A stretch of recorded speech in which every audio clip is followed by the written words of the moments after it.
International Lesbian and Gay Association, you have the floor. President, the following statement has been made in consultation with the Blue Diamond Society.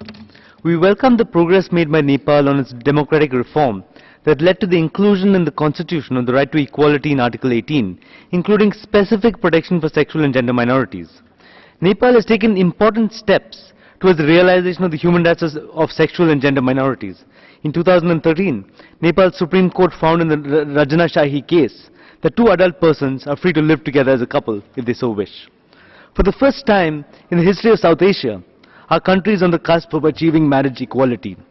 The Same-Sex Marriage Committee, formed by the government, has already submitted a progressive report to Nepal's government.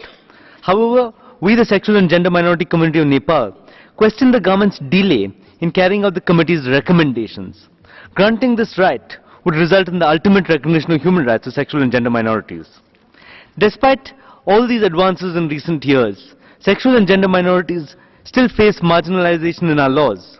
For example, the terms wife and husband are used throughout the Mulaki Ain, as well as in a number of legislative instruments enumerating civil rights. This reference to wife or husband, rather than a gender-neutral term such as spouse or person, means that many sexual and gender minorities are excluded from legal protections. Despite many advances, sexual and gender minorities still face violence in their daily lives. We call on the Nepali government to commit itself to performing proper investigations into acts of violence against individuals based on their sexual orientation, gender identity and expression, and to implement constitutional provisions for sexual and gender minorities. Finally, we urge the government to monitor and evaluate the implementation of the recommendations made by Spain, Sweden, Brazil and Israel on sexual orientation and gender identity issues, which we stand ready to work with the government to implement. Thank you, Mr. Vice President. Thank you.